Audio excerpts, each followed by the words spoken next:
Chapter 81. Jia Tianlong. Pada saat ini, serigala emas Jia Tianlong tampak sombong. Karena kegembiraan, wajahnya yang biasanya pucat dan muram menjadi sedikit memerah.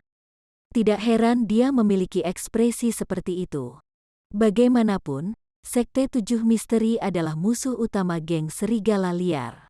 Di bawah skema rumitnya, semua orang yang masih hidup akan jatuh di hadapannya. Sebagai komandan geng serigala liar, dia memiliki hak untuk menjadi sombong. Dia berdiri di tengah-tengah antara kaki gunung dan Setting Sun Summit. Ternyata, ada sekitar 50 hingga 60 anggota pengawal besi geng serigala-serigala berbaju merah yang mengelilingi pos jaga di perbatasan Sekte Tujuh Misteri. Jia Tianlong telah menghabiskan banyak usaha yang sungguh-sungguh untuk mempersiapkan pasukannya dengan cermat. Tidak hanya mereka semua sangat mampu dalam seni bela diri, mereka juga memiliki kesetiaan abadi kepada Jia Tianlong. Dia selalu menganggap pasukan ini sebagai aset berharga dan biasanya tidak akan menggunakannya dalam pertempuran biasa. Namun, pada saat ini, dia membawa seluruh pasukan bersamanya hanya untuk benar-benar mengintimidasi geng kecil dan menengah yang mulai menimbulkan masalah. Kepala Asosiasi Tombak Logam dan Sekte Air Pecah, yang telah berencana untuk memberontak, dipaksa untuk dengan patuh mendengarkan perintahnya. Bagaimanapun, geng-geng yang lebih kecil tidak ingin melihat geng serigala liar berdiri sendiri. Mereka semua berharap bahwa dua kekuatan besar akan selamanya berada di tengah-tengah perjuangan, menciptakan celah di mana geng-geng yang lebih kecil bisa eksis. Jia Tianlong tidak memiliki kepribadian yang tegas. Jika bukan karena fakta bahwa Jia Tianlong telah menculik anak-anak dari kepala geng serta menjanjikan keuntungan kepada geng-geng yang lebih kecil karena membantu geng serigala liar dalam upaya ini, geng-geng yang lebih kecil akan berubah pihak sejak lama. Pada pemikiran ini, Jia Tianlong tanpa sadar menoleh ke belakang untuk melirik beberapa kepala geng yang berdiri di dekatnya. Semua orang yang hadir tertunduk. Melihat tatapan Jia Tianlong ke arah mereka, mereka balas menatapnya atau menghindari menatap wajahnya. Melihat situasi ini, Jia Tianlong tertawa dingin di dalam hatinya. Mengembalikan perhatiannya ke depan, dia mulai memikirkan rencana untuk mencaplok semua geng kecil ini setelah dia mengalahkan Sekte Tujuh Misteri. Di depan Jia Tianlong, ada hampir 1000 pria yang hadir. Semuanya mengenakan berbagai jenis pakaian dan memegang senjata yang berbeda. Mereka menyerang pos penjaga Tujuh Misteri Sekte seperti segerombolan lebah. Karena tidak ada formasi karena mengabaikan kerjasama antara orang-orang ini, ada banyak korban. Namun, Jia Tianlong tidak peduli karena orang-orang yang saat ini menyerang bukan dari geng serigala liar miliknya. Mereka adalah orang-orang yang tergabung dalam Asosiasi Tombak Logam dan Sekte Air Pecah. Pertama-tama, dia tidak menaruh harapan pada kemampuan mereka untuk mengambil alih Setting Sun Summit. Dia hanya ingin mereka membuang energi para penjaga, sehingga pasukan elit dan busur panahnya dapat dengan mudah mengambil sisa penjaga yang kelelahan. Memikirkan panah api cepat tingkat militer itu, ekspresi tenang Jia Tianlong mengungkapkan sedikit kegembiraan. Kali ini, geng serigala liar dengan mudah mendapatkan keuntungan kemenangan melalui mesin pembunuh yang digunakan oleh pasukan geng.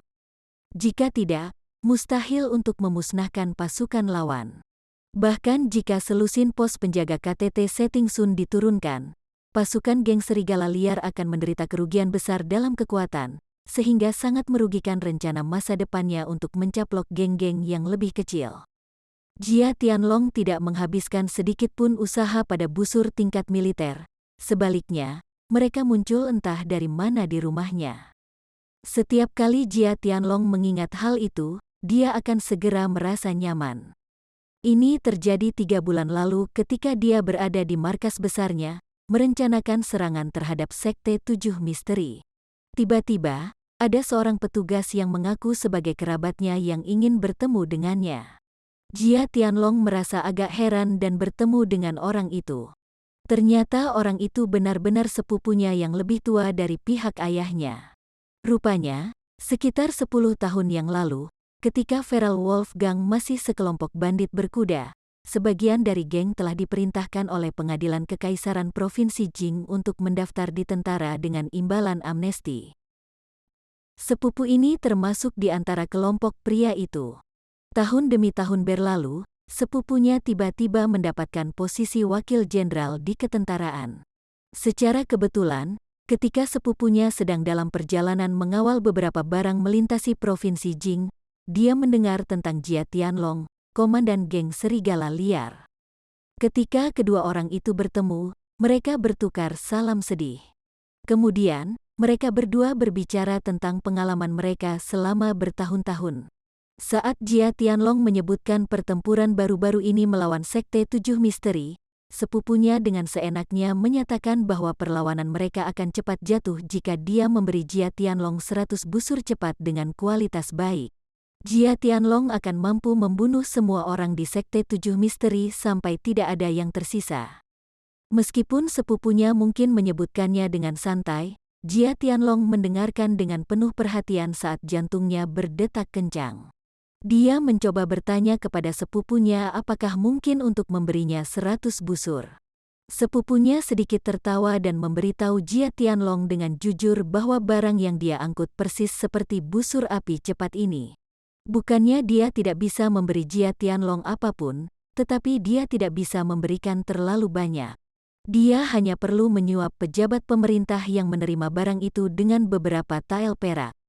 Jia Tianlong bersuka cita atas apa yang dikatakan sepupunya dan menghabiskan 2 perak sekaligus, menukarnya dengan 300 busur panah cepat dari sepupunya. Jia Tianlong mempercayakan mereka kepada bawahannya yang terpercaya untuk memanfaatkannya dengan baik, menghasilkan serangkaian kemenangan baru-baru ini. Pertahanan mereka telah rusak, ada pelanggaran, semburan suara gempa terdengar, mengejutkan Jia Tianlong dari pikirannya. Dia agak terkejut dan buru-buru mengangkat kepalanya untuk melihat ke arah puncak gunung, hanya untuk melihat bahwa pos penjaga Sekte Tujuh Misteri benar-benar telah dilanggar dan penuh sesak dengan orang-orang dari geng yang lebih kecil. Jia Tianlong mengerutkan alisnya saat dia merasa ada sesuatu yang agak aneh. Menurut kekuatan penjaga yang bertahan, masuk akal untuk mengatakan bahwa bentangan terakhir seharusnya lebih sulit untuk diserang. Bagaimana itu bisa dijatuhkan oleh beberapa pasukan lain-lain? Mungkin ada konspirasi lain yang sedang dimainkan? Ekspresi suram muncul di wajahnya. Siapapun yang akrab dengan Komandan Jia Tianlong akan tahu bahwa ini adalah tanda bahwa dia tidak senang di dalam hatinya. Jika ada yang memprovokasi dia selama ini, orang itu akan berharap dia mati. Karena sudah dilanggar, kenapa kita tidak bergerak? Sebuah suara yang terdengar seperti gong pecah terdengar. Tidak ada tanda hormat untuk Komandan Jia Tianlong yang terkandung dalam kalimat itu. Komandan Jia Tianlong akan sangat marah, tetapi sebaliknya, dia berbalik dan dengan hormat berkata, "Tuan Zhang, saya merasa ada sesuatu yang mencurigakan tentang pelanggaran ini. Saya khawatir mungkin ada jebakan yang terletak di dalam. Lebih baik sedikit lebih berhati-hati. Apa yang Anda takutkan? Dengan saya di sisi Anda, bagaimana orang-orang biasa ini bahkan dapat menyakiti Anda? Ayo, saya sudah di sini hampir sepanjang malam, saya sangat lelah. Semakin cepat kita membuang bajangan 7 misteri sekte ini, semakin cepat saya bisa mengistirahatkan tulang lama saya." Suara ini sama sekali tidak terdengar tua, tetapi dia mengeluarkan nada kuno yang meluap-luap yang sangat mengganggu telinga.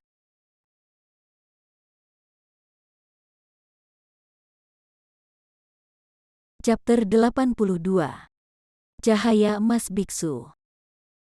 Orang yang berbicara adalah kurcaci setinggi 3 kaki yang berdiri di samping Jia Tianlong. Kurcaci itu berusia 40 tahun dan memiliki kerangka tubuh kurus yang ditutupi oleh jubah merah yang disulam dengan benang emas. Di jarinya dan di sekitar lehernya, masing-masing ada cincin emas dan rantai emas yang sangat tebal. Di pinggangnya, beberapa lonceng emas tergantung di ikat pinggangnya. Bahkan gigi emasnya memantulkan cahaya keemasan setiap kali dia membuka mulutnya. Ini adalah tampilan yang hanya bisa dimiliki oleh orang kaya. Pada saat ini, Ketidaksabaran menutupi wajahnya, jelas dia sangat tidak puas dengan kehati-hatian Jia Tianlong. Menyamar sebagai pedagang kaya dari sebuah desa, kurcaci sebenarnya berani menunjukkan rasa tidak hormat terhadap Jia Tianlong. Hal ini menyebabkan pengawal besi setia yang berdiri di dekatnya memelototi kurcaci itu dengan kemarahan yang membara di mata mereka. Kurcaci ini jelas bisa melihat kemarahan di mata pengawal besi setia Jia Tianlong, dan dia dengan dingin tertawa, seolah-olah dia tidak menempatkan mereka di matanya sama sekali. Dia bahkan dengan angkuh menyatakan, "Komandan Jia, Anda menghabiskan 3.000 tael emas untuk mengundang saya. Pastinya uang yang kamu keluarkan bukan hanya untuk aku pasif menatap dengan sia-sia sepanjang malam, kan? Siapapun yang Anda ingin saya tangani, katakan saja langsung. Namun, Anda tidak perlu saya berurusan dengan pemimpin sekte dari 7 sekte misteri, kan? Terhadap orang yang begitu lemah, Anda bisa menyelesaikannya sendiri. Mengapa Anda masih perlu mengeluarkan uang dan mempekerjakan saya untuk mendapatkan bantuan? Hanya seorang pemimpin sekte dari sekte 7 misteri yang benar-benar tidak menjamin perhatian Master Abadi. Alasan mengapa saya mengundang Immortal Master adalah karena pemimpin sekte dari sekte 7 misteri masih memiliki 3 paman bela diri senior. Di permukaan, ketiga orang ini telah dinyatakan meninggal, tetapi pada kenyataannya, mereka telah menjalani kultivasi tertutup di dalam ruang tersembunyi di Setting Sun Summit. Saya khawatir basis kultivasi mereka saat ini telah menembus ke alam transformasi. Melawan paman bela diri ini, ahli biasa tidak akan cocok untuk mereka. Ketiga orang ini adalah pilar terkuat dari 7 sekte misteri. Oleh karena itu, saya tidak punya pilihan selain dengan rendah hati memohon kepada Guru Abadi untuk menangani mereka untuk kita. Jia Tianlong terdengar sangat menyedihkan, tanpa sedikit pun kemarahan dalam suaranya. Jia Tianlong secara kebetulan bertemu kurcaci berjubah merah ini di kuil Taois dekat perbatasan Tanah Savage. Sebagai biksu cahaya emas yang memproklamirkan diri, ahli seni bela diri ini dilengkapi dengan kekuatan magis yang luar biasa, dan dia telah menunjukkan teknik untuk mengendalikan pedang terbang dan mengolah tubuh baja yang kebal. Setelah Jia Tianlong secara pribadi menyaksikan ini, dia sangat terpesona oleh kekuatan yang ditampilkan oleh dua teknik. Ketika dia curiga bahwa kurcaci itu kemungkinan besar adalah seseorang yang telah berjalan di jalan dongeng dewa, dia memutuskan untuk menjalin hubungan dengannya. Setelah mengetahui bahwa kurcaci memiliki obsesi yang ekstrim terhadap emas, Jia Tianlong segera memberikan sejumlah besar emas kepada kurcaci tersebut. Dengan ini, dia akhirnya menggerakkan hati kurcaci, mendapatkan janji bahwa kurcaci akan membantunya dengan masalahnya sekali saja. Dengan demikian, Jia Tianlong bertindak lemah lembut dan rendah hati seperti seseorang dari generasi junior setiap kali dia berada di hadapan kurcaci, tidak berani mengungkapkan sedikit pun rasa tidak hormat. Dia sangat jelas dalam hatinya. Cahaya emas biksu ini adalah seseorang yang tidak dapat dilawan oleh geng serigala liar kecilnya. Setelah Monk Golden Light mendengar permintaannya, dia tertawa terbahak-bahak. Begitu tawanya mereda, dia berseru dengan arogan, "Hanya beberapa manusia? Serahkan padaku, tidak peduli seberapa tinggi basis kultivasi mereka telah mencapai, tidak peduli seberapa kuat seni bela diri mereka pasti tidak akan cocok dengan teknik pedang terbang saya. Kamu bisa santai saja, kalau begitu, aku harus merepotkan Tuan Abadi.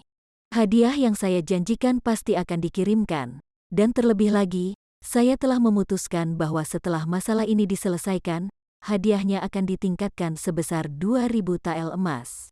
Jia Tianlong tampak sangat gembira saat dia meningkatkan hadiah tanpa ragu-ragu. Lagi pula, dia tahu bahwa pembantunya jelas tidak ramah. Lebih baik jika dia langsung menggunakan emas untuk berbicara. Setelah Monk Golden Light mendengar ini, jejak senyum muncul di wajahnya yang keriput. Dia mengangguk puas, jelas senang dengan hadiah yang meningkat.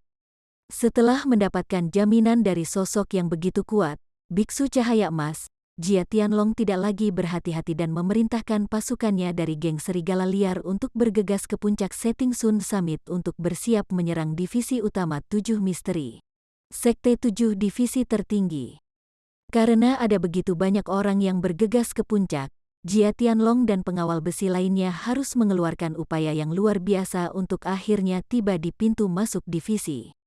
Menatap divisi utama musuh yang paling dibencinya, Komandan Jia masih tercengang oleh keagungan aula divisi 7 tertinggi.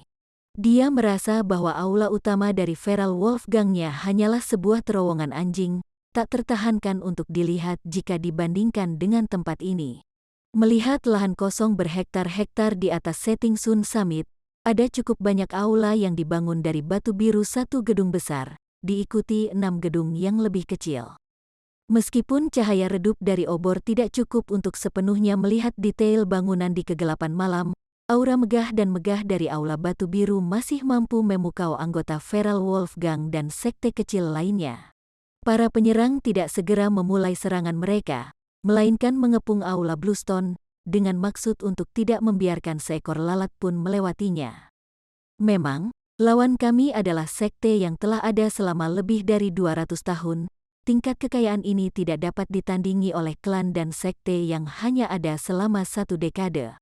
Betapa borosnya, Jia Tianlong diam-diam berseru di dalam hatinya. Dia telah memutuskan bahwa begitu 7 sekte misteri dilenyapkan, dia akan segera pindah ke aula utama Bluestone dan menetapkannya sebagai pusat komandonya. Bangunan megah seperti itu hanya akan menguntungkan status seperti miliknya. Jia Tianlong melirik pintu masuk yang gelap gulita di aula utama. Setelah mengamati sekelilingnya, dia perlahan mengangkat tangan kanannya ke udara. Pada saat itu, keheningan menyelimuti orang-orang di sekitar Setting Sun Summit saat tatapan orang banyak beralih ke tangan Jia Tianlong. Mereka tahu bahwa begitu lengan diayunkan ke bawah, itu akan menandakan dimulainya serangan. Tunggu. Tiba-tiba, sebuah suara dingin melayang dari aula utama yang gelap gulita. Pada. Gelombang langkah kaki terdengar dari dalam saat suaranya semakin jelas. Akhirnya, seorang pria paruh baya berjubah putih muncul. Sosok ini memiliki jepit rambut kayu, dan satu-satunya peralatan yang dia miliki di tubuhnya adalah pedang panjang dalam sarung putih. Wajahnya sangat pucat, tetapi matanya cerah. Kemanapun dia melihat, mereka yang bertemu pandang dengannya merasa seolah-olah pedang tajam telah memotong hati mereka, menyebabkan mereka menggigil meskipun udaranya hangat. Setelah meninggalkan aula dan berjalan 10 meter jauhnya, dia berhenti ketika dia perlahan merenungkan kerumunan yang berdiri di depannya, tanpa jejak ketakutan di matanya. Akhirnya, penglihatannya mendarat di tangan kanan Jia Tianlong yang terangkat ke udara. Tatapannya berpindah dari lengan kanan Jia Tianlong ke wajah Jia Tianlong. Jia Tianlong. Pria paruh baya ini meneriakkan nama Komandan Jia. Wang Juechu. Tak ingin terlihat lemah, Jia Tianlong pun meneriakkan nama lawannya. Ngomong-ngomong, ini pertama kalinya kita bertemu muka sebagai pemimpin masing-masing kubu kita, bukan? Pemimpin sekte Wang, Jia Tianlong menggunakan nada santai saat jejak senyum mengejek tergantung di bibirnya. Dia perlahan menarik lengan kanannya yang terulur dari udara. Wang Juechu menatap tanpa ekspresi pada Jia Tianlong tanpa mengatakan apapun. Suasana mulai bertambah tegang. Pemimpin sekte Wang datang ke tempat ini sendirian, mungkinkah kamu berniat untuk menyerah? Tersenyum, Jia Tianlong menanyakan pertanyaan ini dengan sedikit ejekan, Anda benar. Saya ingin mendiskusikan dengan Anda hal-hal mengenai penyerahan. Pemimpin sekte 7 misteri, Wang Juechu, menjawab dengan dingin, mirip dengan patung yang terbuat dari salju yang sangat dingin.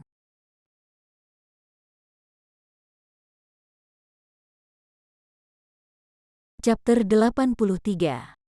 Jebakan Besar. Apakah kamu benar-benar berencana untuk menyerah? Jia Tianlong merasa agak terkejut. Menyerah berarti menyerah. Namun, pihak mana yang akan menyerah kepada siapa? Itu belum diputuskan. Mengatakan ini perlahan, pemimpin sekte Wang menyipitkan matanya dan dengan sadar membawa tangannya ke gagang pedang panjang itu. Apa arti di balik kata-katamu? Wajah Jia Tianlong tenggelam, tetapi segera setelah itu, dia melambaikan tangannya, memberi isyarat kepada anak buahnya untuk mengepung pemimpin sekte Wang. Segera, pengawal besinya bergegas keluar dari belakangnya dan mengepung Wang Juechu dalam setengah lingkaran. Pada saat yang sama, mereka mengeluarkan busur yang kuat. Dengan kilatan lampu hijau, pengawal besi mengarahkan baut panah mereka ke arahnya. Tampaknya dengan satu perintah dari Jia Tianlong, mereka tanpa pandang bulu akan melepaskan rentetan panah tanpa ragu-ragu, segera menembaki Wang Juechu di tempat. Kamu percaya bahwa hanya karena kami memindahkan murid sekte yang lebih rendah ke setting Sun Summit, kami tidak pernah memikirkan invasi musuh eksternal dan dengan demikian tidak mampu melawan? Suara pemimpin sekte Wang mengandung nada yang agak mengancam dan menyeramkan karena dia tampaknya telah menutup mata terhadap baut panah.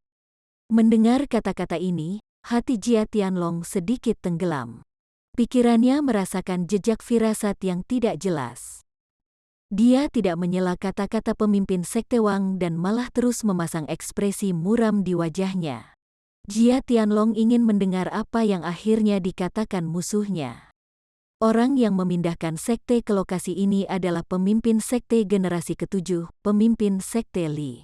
Orang itu tidak hanya memiliki keterampilan dan strategi yang hebat, dia juga ahli dalam konstruksi dan permesinan. Dia dinobatkan sebagai jenius teratas dari generasinya. Dengan mengatakan ini, pemimpin sekte Wang segera berhenti, mengungkapkan sedikit kekaguman. Dia membuka mulutnya dan melanjutkan. Pemimpin sekte Li memilih setting Sun Summit sebagai aula utama sekte. Ada dua alasan untuk ini. Salah satu alasannya adalah bahwa puncak gunung itu berbahaya. Karena mudah dijaga dan sulit diserang, ini adalah lokasi pertahanan yang luar biasa secara strategis. Alasan kedua adalah di tengah puncak gunung ini terdapat gua stalaktit alami yang sangat luas. Gua ini luar biasa. Ini menempati hampir 2/3 dari setting Sun Summit. Melihat keajaiban ini, pemimpin sekte Li membuat rencana di benaknya untuk mengintegrasikan semua teknik konstruksi yang dia miliki dengan medan gua stalaktit, dan dia mengubah seluruh puncak gunung menjadi perangkap alam yang sangat besar. Selama ada orang yang mengaktifkan mekanismenya, seluruh puncak gunung akan segera runtuh. Setelah pemimpin sekte Wang selesai berbicara, dia tetap diam. Dia menyapu matanya ke kerumunan di depannya dengan tatapan dingin yang akan digunakan seseorang pada mayat. Setelah Jia Tianlong selesai mendengar ini, dia berdiri dengan takjub. Dia secara alami tidak mempercayai kata-kata lawan, tetapi setelah beberapa saat, dia tidak tahu bagaimana dia akan menyangkal kata-kata mengancam pemimpin sekte Wang. Yang lain di gunung dengan jelas mendengar kata-kata ini. Mereka semua tidak bisa membantu tetapi menjadi gelisah dan membicarakannya dengan lembut. Beberapa orang yang agak pintar bahkan mulai perlahan mendekat ke satu-satunya jalan di luar gunung. Mereka siap untuk bergegas turun gunung saat terjadi kesalahan. Kesunyian, mereka yang berteriak-teriak atau memukul-mukul akan dibunuh tanpa ampun. Jia Tianlong dengan cepat mendapatkan kembali ketenangannya. Melihat anak buahnya sendiri berubah kacau hanya dengan gertakan, dia tidak bisa menahan diri untuk tidak menjadi jengkel. Dia tahu bahwa jika dia tidak segera menghentikan kegelisahan mereka, situasinya akan menjadi jauh lebih sulit untuk dikendalikan. Dia segera bertindak tanpa berpikir dan dengan keras mengeluarkan perintah tegas. Perintah Jia Tianlong dijalankan dengan baik oleh bawahannya yang setia. Setelah mereka memenggal beberapa pengecut yang mencoba melarikan diri, sisanya diintimidasi dan ditumpas, auman mereka ditekan. Namun, Jia Tianlong mengerti bahwa penindasan ini hanya dangkal dan sementara. Jika dia tidak bisa memastikan apa yang dikatakan lawannya adalah kebohongan, terlepas dari geng atau faksi mana orang-orang itu berasal, mereka semua tidak akan bisa tinggal di sini dengan tenang. Dia takut rumor ini akan menyebar dan menyebabkan mereka semua melarikan diri. Kamu tidak bisa meyakinkan kami bahwa kata-katamu benar hanya karena kamu mengatakannya. Jia Tianlong sangat menahan amarah di hatinya, berniat untuk secara pribadi mengekspos pemalsuan pemimpin sekte Wang. Tentu saja tidak. Saya punya banyak bukti. Tetap di sini dan lihat sendiri. Terlepas dari apakah Anda mendengar dengan benar atau tidak, jika seseorang melihat bukti saya dan berniat untuk melarikan diri atau mungkin melanjutkan serangan mereka, saya akan mengaktifkan seluruh mekanisme dan mengakhiri kita semua. Kata-kata Wang Juechu dipenuhi dengan keinginan untuk membunuh karena niat mengancamnya tidak diragukan lagi terungkap. Jia Tianlong dengan hati-hati memeriksa ekspresi musuhnya, mencoba menemukan kesalahan atau celah dalam pikirannya. Sayangnya, wajah Wang Juechu sedingin es. Tidak ada indikasi kepalsuan yang muncul, juga tidak ada sedikit pun tingkat kepercayaan palsu yang ditunjukkan. Jia Tianlong tidak bisa menahan diri untuk tidak bergumam pada dirinya sendiri. Jangan bilang bahwa kata-kata pemimpin Sekte Wang bukanlah tipuan, melainkan skema yang sebenarnya untuk menghancurkan siapapun di puncak, termasuk Sekte. Aktifkan mekanisme kedua. Wang Juechu tiba-tiba menoleh ke aula Sekte dan memerintahkan dengan keras. Dia kemudian menoleh ke samping dan mulai menatap aula batu yang relatif kecil, tidak lagi memperhatikan Jia Tianlong. Melihat lawannya memandang rendah dirinya dengan cara seperti itu, Jia Tianlong tidak bisa menahan diri untuk tidak marah. Dengan susah payah, dia menahan amarah di dalam hatinya dan dalam hati memutuskan dirinya sendiri. Selama bukti lawan tidak memuaskannya, dia akan segera memberi perintah untuk mengubah pemimpin Sekte Wang ini menjadi landak berbentuk manusia. Namun, tatapan aneh Wang Juechu ke arah aula batu telah membangkitkan perhatian anggota geng serigala liar. Mau tak mau mereka mengalihkan pandangan mereka juga, ingin melihat apakah sesuatu yang aneh akan terjadi. Anggota geng serigala liar semuanya gelisah. Tak satu pun dari mereka memperhatikan dua orang yang mengenakan pakaian Broken Water Sekte menundukkan kepala dan berbisik. Han Li, menurutmu apa yang dikatakan pemimpin sekte kita itu benar? Jangan bilang bahwa setting Sun Summit yang besar ini benar-benar hampa. Saya telah datang ke sini beberapa kali sebelumnya dan tidak pernah merasa ada yang salah di tempat ini. Mungkinkah pemimpin Sekte Wang mencoba menipu mereka untuk mengulur waktu? Mungkin. Seorang pemuda sedang berbicara dengan seorang pemuda pendiam di tengah-tengah kerumunan, membahas serangan. Tampaknya mereka sangat meragukan penjelasan Wang Juechu. Kedua orang ini bukan pengamat, tetapi sebenarnya Han Li dan Li Feiyu, yang bergegas ke kediaman Penatua Li dengan menyamar.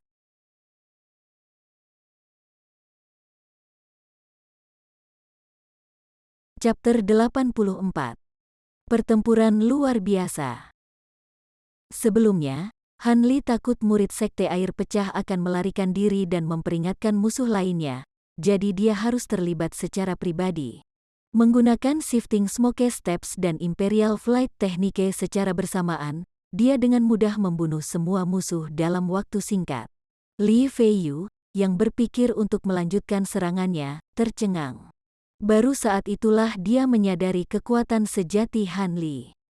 Setelah pulih dari keadaan linglung, Li Feiyu terkejut bahwa Han Li mampu memiliki keterampilan yang menakjubkan. Kecakapan pertempuran Han Li adalah hasil dari budidaya seni pedang berkedip. Pemikiran seperti ini menyebabkan dia panik saat dia melangkah ke arena dan segera mengganggu kekuatan batinnya sendiri, berharap dia telah berkultivasi dalam seni pedang berkedip. Untungnya, dia tahu kebenaran pahit terlepas dari waktu atau bakatnya, sudah terlambat baginya untuk beralih ke seni pedang yang berbeda. Lebih jauh di jalan, Li Feiyu terus-menerus memuntahkan kesedihan hatinya dan menghela nafas berat pada bajangan yang beruntung, Han Li, karena bisa mempelajari keterampilan yang begitu menakutkan. Han Li sedang tidak ingin memahami suasana hati teman baiknya yang buruk. Sebaliknya, dia mulai dengan kejam membunuh semua musuh yang dia temui, berniat untuk mengungkapkan kekuatannya yang sebenarnya. Semua musuh yang menghadapi teknik aneh Han Li tidak mampu menahan atau menerima satu pukulan pun. Mereka semua menghembuskan nafas terakhir mereka, dan bahkan para ahli tingkat tinggi tidak terkecuali. Dengan kekuatan yang ditunjukkan Han Li, mereka berdua dengan mudah mencapai kediaman Penatua Li dan melihat Ma Rong. Mereka menerima kabar dari Ma Rong bahwa Penatua Li dan Zhang Xiwer telah naik ke KTT Setting Sun. Setelah mendengar berita menyedihkan ini, wajah Li Feiyu berubah menjadi hijau. Dia tahu bahwa setting Sun Summit saat ini adalah tempat yang sangat berbahaya. Zhang Siwer memasuki area itu seperti menginjakkan kaki ke gerbang neraka. Dengan tidak adanya pilihan yang lebih baik, mereka berdua berdiskusi sejenak dan keluar dari kediaman elderly, buru-buru menuju ke arah setting Sun Summit. Tetapi pada saat keberangkatan mereka, ada gangguan kecil. Ketika mereka berdua hendak pergi, si gendut menjijikkan itu, ajudan terpercaya pemimpin Sekte Wang, mengeluarkan medali komando dan memerintahkan mereka dengan mengancam untuk tetap tinggal atau dia akan berurusan dengan mereka sesuai aturan sekte. Saat ini, Li Feiyu sangat tidak sabar karena dia hanya peduli dengan keselamatan Zhang Siwer. Dia tidak peduli tentang aturan sekte, jadi dia mengulurkan tangannya dan menjatuhkan lemak bertele-tele itu ke tanah. Kemudian, dia memerintahkan bawahannya untuk terus melindungi semua orang sementara dia dan Han Li berbalik dan pergi dengan cepat. Ketika mereka sampai di sekitar setting Sun Summit, mereka berdua ketakutan dengan banyaknya musuh.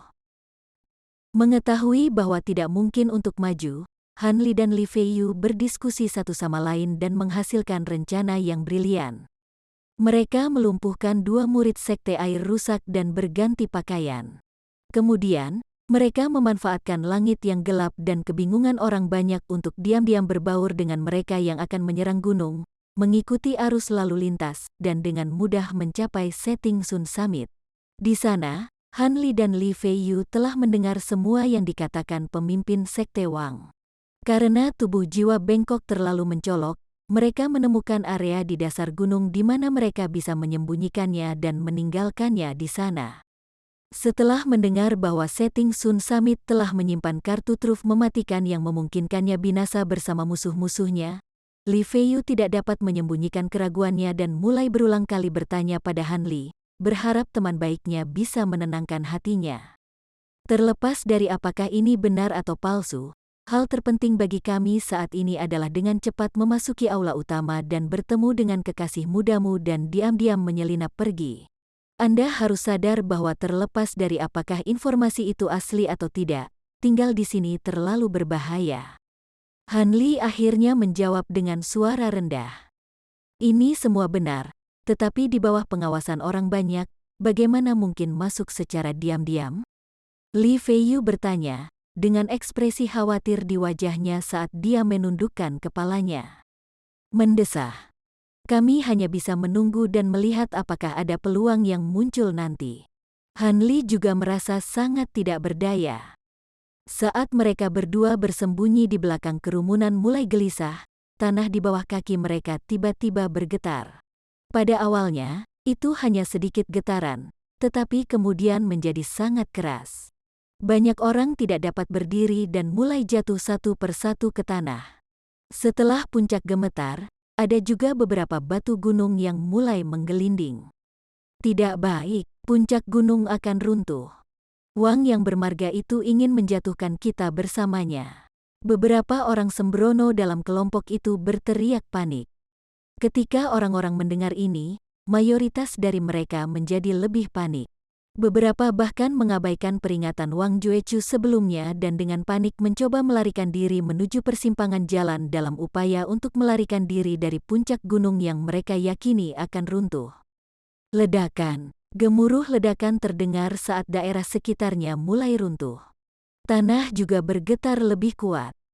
Mendengar suara keras, semua orang berpikir bahwa ini adalah awal dari runtuhnya puncak gunung dan mau tidak mau harus putus asa.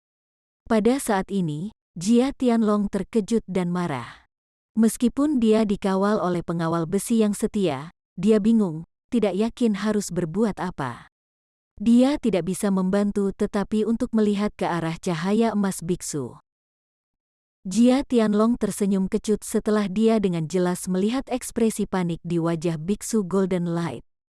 Jadi orang ini juga tidak bisa melindungi dirinya sendiri. Kekaguman awal Jia Tianlong terhadap sosok ini langsung berkurang. Hei, dan di sini saya pikir orang-orang dari Feral Wolf Gang semuanya adalah pahlawan yang tak kenal takut. Ternyata kalian semua adalah gerombolan. Pada saat ini, Wang Juehan tiba-tiba diejek.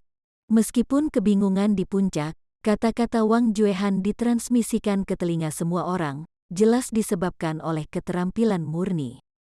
Mengikuti kata-katanya, tanah secara ajaib berhenti bergetar. Seolah-olah puncak gunung telah menekan amarahnya dalam sepersekian detik, memulihkan ketenangannya yang dulu. Pada saat ini, kerumunan menemukan bahwa aula batu kecil telah menghilang tanpa jejak, meninggalkan lubang yang sangat besar. Beberapa orang pemberani maju 2 langkah dan melihat ke bawah dari tepi. Mau tak mau mereka terkesiap saat melihat lubang besar yang gelap gulita. Karena tidak mungkin melihat dasar lubang, mereka tahu bahwa kedalamannya tak terduga. Komandan Jia, dapatkah bukti ini dianggap sebagai bukti dari apa yang saya katakan? Wang Juehan dengan dingin bertanya. Wajah Jia Tianlong sedikit memucat. Dia tidak segera menjawab, sebagai gantinya, dia mengamati sekelilingnya. Hanya untuk melihat bahwa semua orang di sampingnya memiliki ekspresi panik dan tidak yakin di wajah mereka. Selain anggota geng biasa dan anggota geng lain, bahkan penjaga besi di sisinya memiliki penampilan yang tidak sedap dipandang. Melihat ke belakang, Jia Tianlong mengerti bahwa dia tidak akan dapat mencapai tujuannya untuk sepenuhnya memusnahkan 7 sekte misterius dalam satu malam. Sepertinya dia perlu mundur dulu dan mempertimbangkan masalah ini dengan hati-hati sekali lagi sebelum membuat keputusan. Kondisi apapun yang Anda miliki, Anda dapat menyatakannya, tetapi Anda harus sangat menyadari situasinya. Meskipun seperti ini, kita berdua terikat, jadi jangan berlebihan, serunya, tidak mau menerima hasil saat ini. Saat dia menoleh, ada sedikit kemarahan yang ekstrim dalam kata-katanya.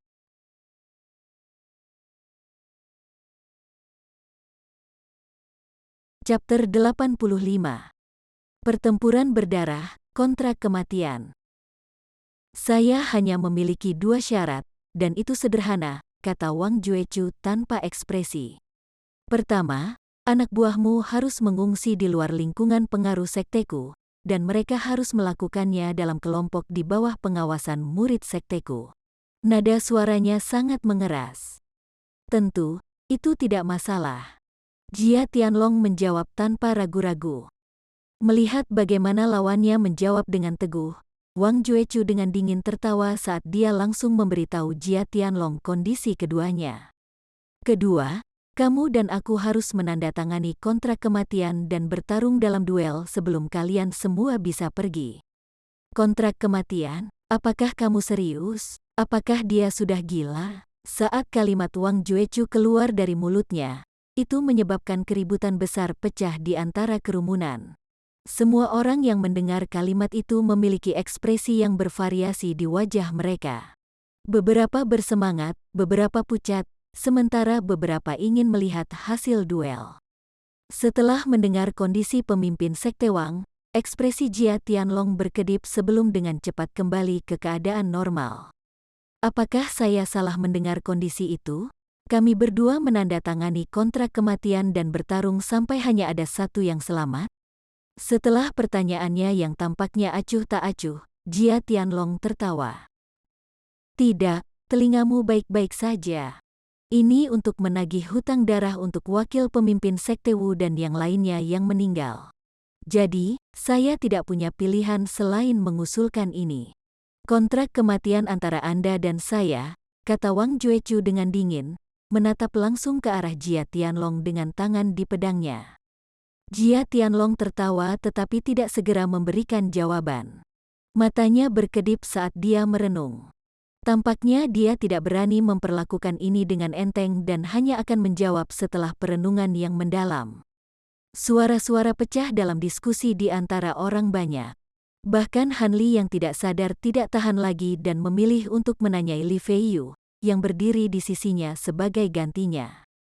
Apa itu kontrak kematian? Sepertinya itu sesuatu yang luar biasa. Apa? Anda bahkan tidak tahu tentang kontrak kematian?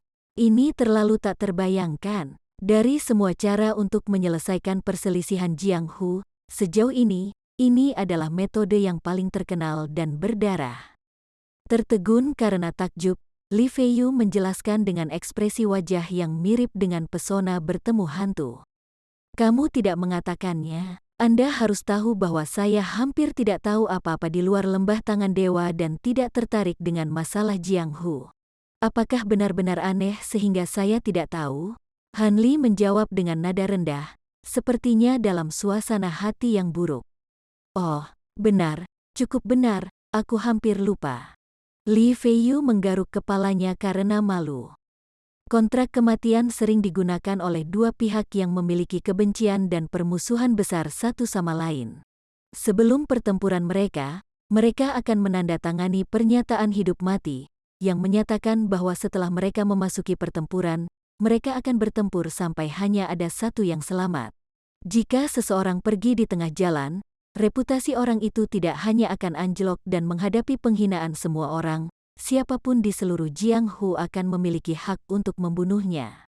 Karena semua orang Jiang Hu percaya bahwa kontrak kematian sangat sakral, mereka yang menghancurkan atau menodai esensi dari kontrak ini akan dimusnahkan sebagai peringatan bagi orang lain.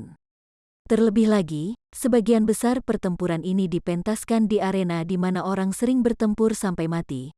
Akibatnya tampak lebih berdarah dan kejam dari biasanya. Dalam beberapa tahun terakhir, jumlah orang yang menggunakan metode ini untuk menyelesaikan perselisihan mereka telah berkurang. Li Feiyu menjelaskan dengan perlahan dan rumit. Setelah mendengar penjelasannya, Han Li mengerutkan alisnya saat dia memahami arti sebenarnya dari kontrak kematian. Dia tampaknya tidak menyetujui keputusan pemimpin Sekte Wang untuk menandatangani kontrak kematian dengan Jia Tianlong. Dari sudut pandangnya, ini hanya akan berakhir dengan satu tewas dan satu terluka parah. Di tempat pertama, jika ada akhir seperti itu, mungkin juga tidak akan dimulai sama sekali. Pemimpin Sekte Wang mungkin juga membiarkan musuh bebas atau langsung membunuh musuh, menyelamatkan dirinya dari semua masalah yang tidak perlu ini. Baik, saya setuju. Mari kita masuk ke dalam kontrak kematian. Setelah berulang kali berunding, tatapan Jia Tianlong berkeliaran sebelum terpaku pada sosok cahaya emas biksu. Kemudian, dia membuat keputusan terakhirnya. Karena lawan Jia Tianlong ingin menggunakan ini sebagai alasan untuk membunuhnya, bukankah ini kesempatan yang baik baginya untuk menghilangkan akar dari Sekte Tujuh Misteri yang merepotkan? Jia Tianlong sangat jelas tentang apa yang dipikirkan Wang Juechu. Dia jelas menginginkan dukungan dari tiga paman bela dirinya yang tersembunyi. Tapi sayang sekali, dia sudah tahu keberadaan mereka melalui laporan dari mata-matanya dan sudah menyiapkan tindakan balasan terhadap mereka. Dengan pembudidaya abadi dan teknik pedang terbangnya di sisinya, peluangnya untuk memenangkan pertempuran pasti lebih dari 90%. Selama dia membunuh Wang Juechu serta ahli yang tersisa dari Tujuh Misteri Sekte selama Deathmatch, itu akan sia-sia. Bahkan jika serangannya gagal kali ini, tidak ada alasan untuk khawatir, karena lain kali dia menyerang, Sekte Tujuh Misteri tidak akan lagi memiliki kekuatan untuk melawan. Bagaimanapun, memelihara seorang ahli bukanlah sesuatu yang bisa dilakukan dalam 1 tahun. Jadi, inilah alasan mengapa Jia Tianlong yang berhati-hati sekarang memilih untuk mengambil risiko seperti itu dan setuju untuk menandatangani kontrak kematian. Pemimpin Sekte Wang, menurut aturan kontrak kematian, Anda harus menjadi orang yang memilih waktu dan lokasi pertempuran. Saya tidak akan keberatan, tetapi untuk jumlah pejuang dan metode pertempuran, saya yang harus memutuskan, bukan? Senyum misterius menyebar di wajah Jia Tianlong. Anda benar, jawab Wang Juechu dengan agak enggan. Baiklah kalau begitu. Saya ingin jumlah orang yang berjuang menjadi 150 orang dari masing-masing pihak dalam pertempuran kerajaan. Tanpa tanda-tanda sopan, Jia Tianlong langsung menyatakan permintaannya. 50 orang? Pertempuran kerajaan? Wajah dingin pemimpin Sekte Wang benar-benar mengungkapkan sedikit kejutan. Pertempuran kontrak kematian memungkinkan banyak orang untuk mengambil bagian untuk mencegah kekuatan satu pihak menjadi sangat terkuras. Namun, 20 atau 30 orang sudah dianggap berlebihan, dan metode pertempuran yang diusulkan Jia Tianlong pertempuran kerajaan jarang digunakan dibandingkan dengan pertempuran 1 lawan 1. Namun, karena Wang Juechu sendiri yang meminta pertarungan kontrak kematian, tidak mungkin dia bisa menarik kembali kata-katanya. Selain itu, dia sangat percaya diri dalam kecakapan pertempuran dari 3 paman bela diri seniornya. Bahkan jika itu adalah pertempuran kerajaan, kemenangan pasti akan menjadi milik pihaknya. Selain itu, selama dia bisa membunuh Jia Tianlong, itu akan sangat berharga tidak peduli seberapa besar harga yang harus dia bayar. Selama Jia Tianlong yang licik ini mati, dia yakin bahwa pasukan di bawahnya akan segera mencoba berjuang untuk menjadi pemimpin geng berikutnya, yang mengakibatkan geng terpecah menjadi kelompok yang berbeda saat mereka bersaing untuk mendapatkan kekuasaan dan otoritas. Ini tidak akan lagi membuat mereka menjadi ancaman bagi Sekte 7 Misteri Wang Juechu. Saat dia memikirkan hal ini, pemimpin Sekte Wang mengangguk, menyetujui permintaan lawannya. Teman-teman, persiapkan arena dan kontrak kematian. Wang Juechu memerintahkan dengan suara tegas kepada orang-orang yang berdiri di belakangnya.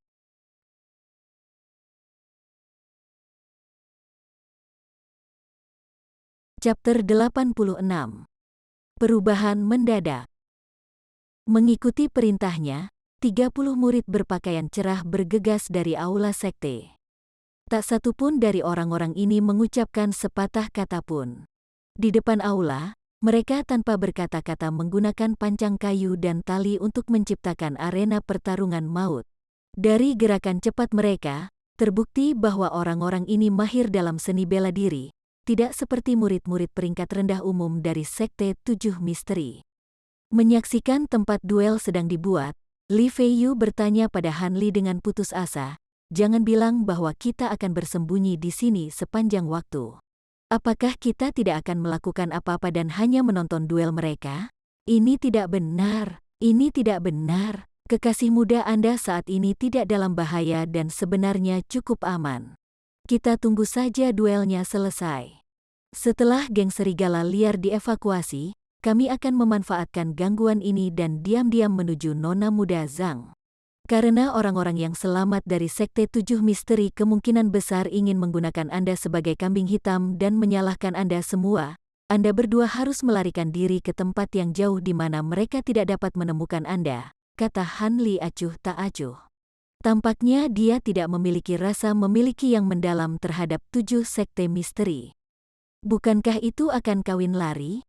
Itu tidak akan berhasil, Siwer tidak akan menyetujuinya. Li Feiyu menggelengkan kepalanya seolah-olah dia sedang memukul drum dengan itu.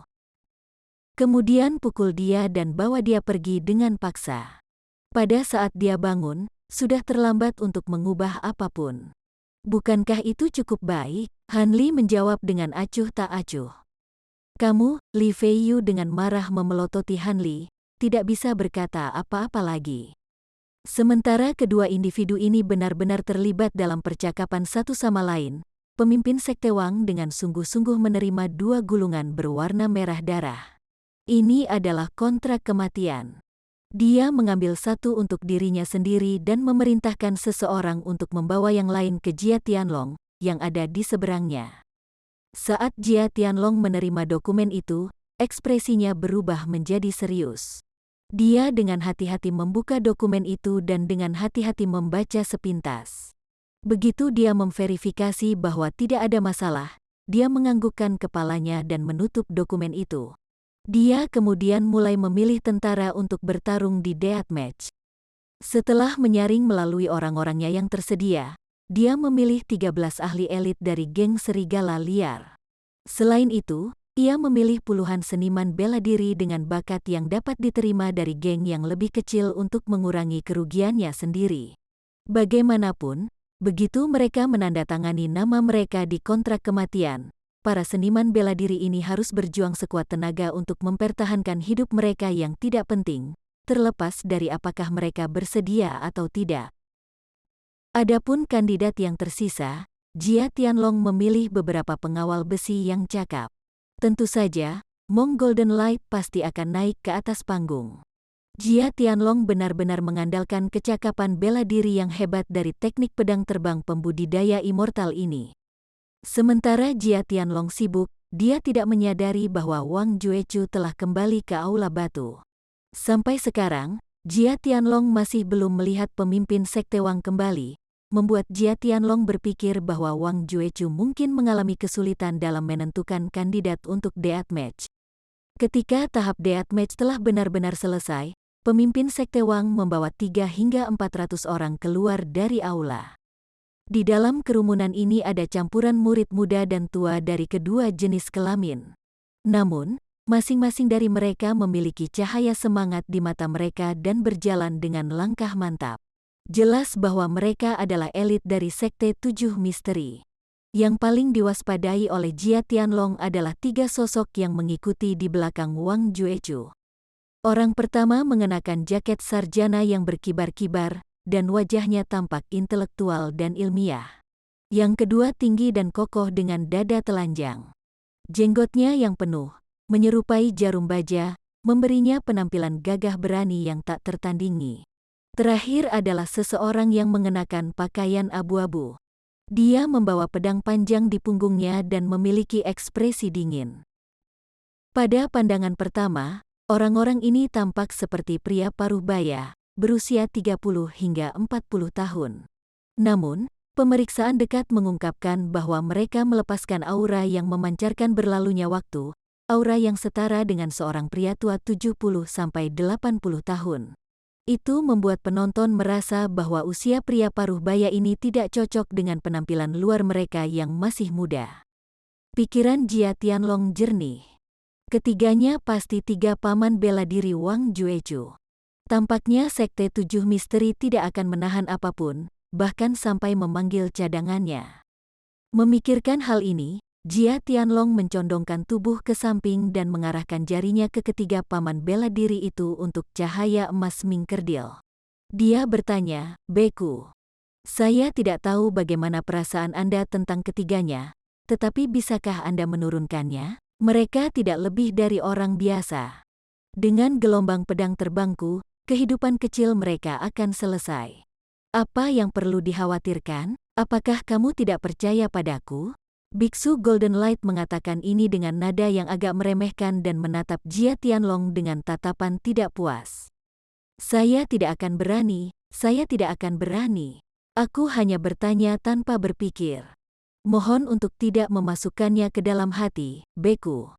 Jia Tianlong segera menanggapi dengan wajah tersenyum, takut bahwa dia mungkin telah menyinggung orang yang paling dia andalkan saat ini. Setelah kurcaci mendengar kata-kata ini, kemarahannya berangsur-angsur menghilang. Hanya setelah melihat ini, hati Jia Tianlong menjadi tenang. Kultivator immortal yang hebat ini benar-benar tidak mudah untuk menyenangkan. Dia tersenyum pahit pada dirinya sendiri dan buru-buru membalikkan tubuhnya sebelum berteriak keras, "Apakah kamu belum siap? Mulailah menandatangani kontrak kematian." Mengikuti suara caci maki ini, orang-orang dari geng serigala liar yang berpartisipasi dalam deathmatch mulai dengan sungguh-sungguh menuliskan nama mereka di kontrak kematian. Setelah mereka menandatangani nama mereka, semangat juang mereka meledak. Tidak mau kalah, Wang Juechu memerintahkan dengan suara dingin, "Tandatangani kontrak kematian." Segera, puluhan prajurit yang telah dipilih untuk berpartisipasi muncul dari kerumunan anggota Tujuh Misteri dan berjalan maju untuk menandatangani kontrak kematian. Tatapan Han Li secara alami jatuh pada mereka yang berbaris saat dia mencoba melihat apakah ada kenalan di antara mereka. Dia juga melihat 3 paman bela diri pemimpin Sekte Wang. Namun, dia tidak memikirkan mereka. Dia mengamati kerumunan dengan pandangan tergesa-gesa sampai seorang lelaki tua dengan jaket biru hijau memasuki garis pandangnya. Dengan sekali melihat penampilan lelaki tua ini, Han Li tidak bisa menahan nafas dengan suara rendah, "Penatua Li, ini adalah pria yang hidupnya telah diselamatkan oleh Han Li sebelumnya, Tuan Marong Penatua Li." Dia tiba-tiba menjadi peserta deathmatch. Ini jauh melampaui harapan Han Li. Han Li menarik pandangannya dan buru-buru memalingkan wajahnya. Menamparkan bahu Li Feiyu dengan seluruh kekuatannya, dia berkata, "Apakah kamu melihat itu? Penatua Li ada di sana, dan ingin menandatangani kontrak kematian." Li Feiyu tanpa ekspresi berdiri di sana, tidak bergerak, saat dia mengamati jarak dari pandangan yang ditinggikan. Seolah-olah dia tidak mendengar temannya, Li Feiyu memiliki ekspresi yang sangat tercengang. "Hai, apa masalahnya?" Han Li agak terkejut. Bahkan jika Penatua Li ingin menandatangani kontrak kematian, itu tidak seperti dia akan mati kan? Dia bertanya dengan aneh. Begitu Li Feiyu mendengar kata-kata itu, penglihatannya akhirnya kembali.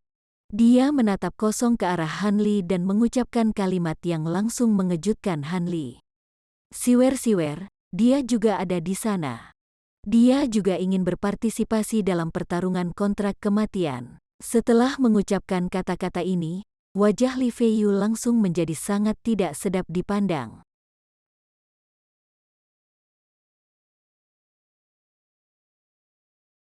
Chapter 87. Keterampilan terkemuka. "Di mana?" Han Li buru-buru bertanya setelah dia sadar. Di sana, mengikuti tatapan Li Feiyu, Han Li akhirnya menemukan wajah pucat Zhang Siwer di sudut kerumunan. Pada saat ini, dia berdiri dengan dua gadis lain yang juga berpartisipasi dalam deathmatch. Mengenakan pakaian putih tipis, dia sedikit menggigit bibir almondnya, membuat seluruh sosoknya tampak seperti bunga berwarna putih, indah dan rapuh. Bagaimana mungkin wanita lemah seperti Nona Zhang berpartisipasi dalam pertempuran berdarah seperti itu? Apakah yang bermarga Wang itu melakukan kesalahan? Han Li, yang masih tidak mau mempercayai matanya, bertanya dengan tidak percaya. "Siwer juga murid dalam dari 7 divisi tertinggi, bukankah aku sudah memberitahumu sebelumnya?" Li Feiyu menjawab, tersenyum pahit ketika dia mengatakan sesuatu yang menurut Han Li tidak terduga. Han Li tetap diam dan tidak bisa berkata-kata. Jelas terlihat bahwa ahli 7 misteri sekte yang tersisa jumlahnya sedikit dan pemimpin sekte Wang tidak memiliki perasaan protektif untuk wanita yang lebih cantik. Untuk menang dalam situasi yang mengerikan ini, dia bahkan mengirim seorang gadis seperti Zhang Siwer, hampir seolah-olah dia berencana untuk mempertaruhkan segalanya dalam satu gerakan ini. "Saudaraku, saya akan langsung ke intinya. Saya ingin bersama Zhang Siwer." "Jaga dirimu," Li Feiyu berkata dengan ringan, meletakkan tangannya di bahu Han Li. Dia kemudian membalikkan tubuhnya dan berjalan menuju arena. Dia bahkan belum berjalan 2 langkah sebelum dia mendengar desahan ringan dari belakangnya, diikuti oleh fluktuasi di udara. Seketika, orang lain muncul di sisinya. "Han Li, apa yang hebat dari ini? Bukankah ini hanya pertarungan kontrak kematian? Situasi kecil ini tidak sulit untuk saya tangani. Karena kita berteman, aku bisa membantumu dengan masalah kecil ini." Han Li berkata dengan sedikit senyuman.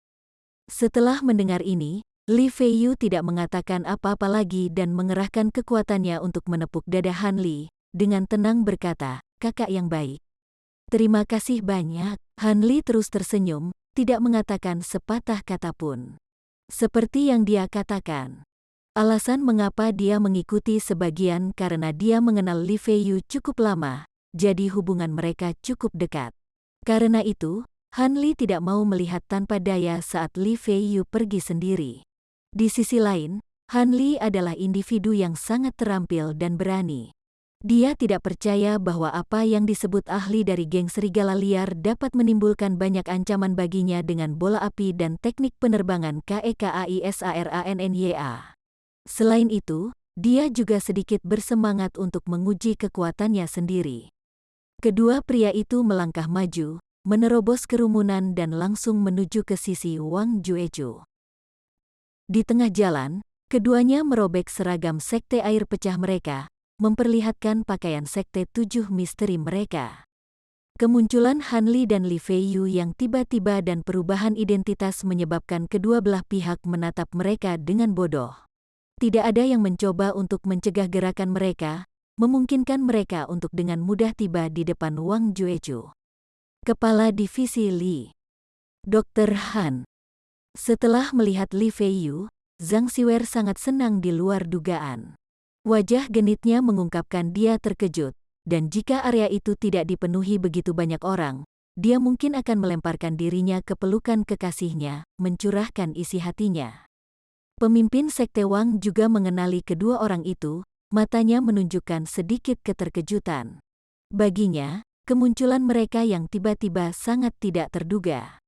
Deputi Kepala Divisi Blade Eksternal Li Feiyu memberi hormat kepada pemimpin sekte. Li Feiyu berbicara dengan keras. Kami berdua ingin menandatangani kontrak kematian dan bergabung dengan Deathmatch. Dia langsung menyatakan permintaannya, tidak menunggu yang lain menanyainya tentang penampilannya. Sementara itu, Han Li berdiri di samping tanpa membuat suara, mempertahankan penampilan yang mirip dengan Li Feiyu dan pemimpin Sekte Ma. Mendengar Li Feiyu berbicara, pemimpin Sekte Wang menelan kata-kata yang awalnya wajib dia tanyakan. Ekspresi dingin di wajahnya mengungkapkan sedikit senyuman saat dia dengan hangat berkata, "Sangat baik, seperti yang diharapkan dari murid setia Sekte 7 Misteri kami." Dengan bergabungnya Kepala Divisi Li dalam pertempuran, sekte tersebut pasti akan menerima peluang kemenangan yang lebih baik. Namun, saya pikir akan lebih baik jika Dr. Han tidak bergabung. Lagi pula, keahlian medisnya sangat penting bagi sekte kami. Jika sesuatu terjadi padanya di Deathmatch, itu akan menjadi kerugian yang fatal. Mendengar kata-kata ini, Han Li tersenyum tipis. Alih-alih menunggu penjelasan Li Feiyu, dia bergeser sedikit, menyebabkan tubuhnya menghilang tepat di depan pemimpin Sekte Wang. Pemimpin Sekte Wang terkejut, dan saat dia hendak melihat ke keempat sisinya, dia mendengar suara malas Han Li melayang dari belakangnya.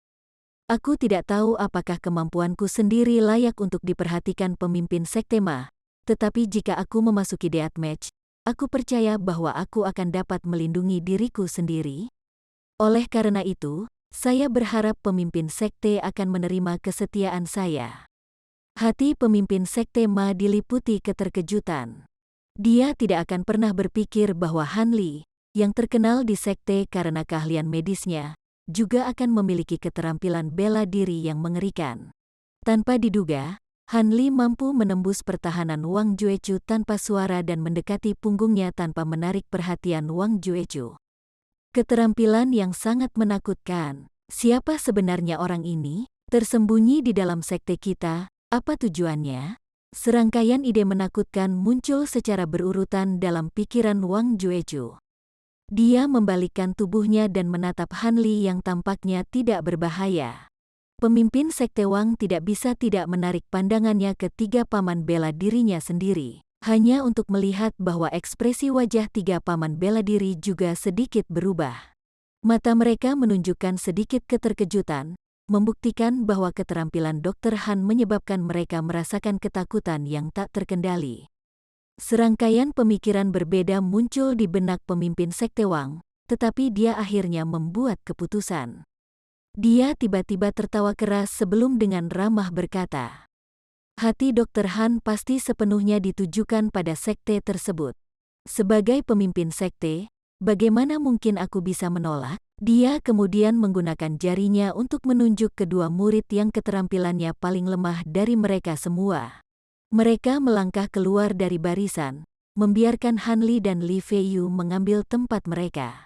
Pemimpin Sekte Wang juga mengizinkan Han Li dan Li Feiyu menggunakan tinta hitam untuk menulis nama mereka dalam kontrak kematian berwarna merah darah, yang memungkinkan mereka menjadi anggota Deathmatch.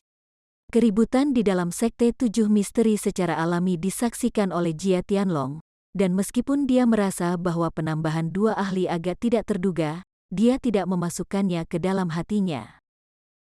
Bagaimanapun, dia percaya bahwa tubuh manusia yang berdaging tidak akan mampu menghentikan teknik pedang terbang milik Biksu Golden Light. Oleh karena itu, kedua belah pihak selesai menandatangani kontrak kematian masing-masing dan menukarnya, dengan demikian menandakan dimulainya Deathmatch. Hanya satu sisi yang bisa pergi hidup-hidup.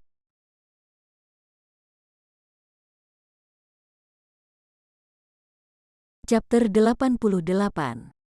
Penghalang cahaya emas.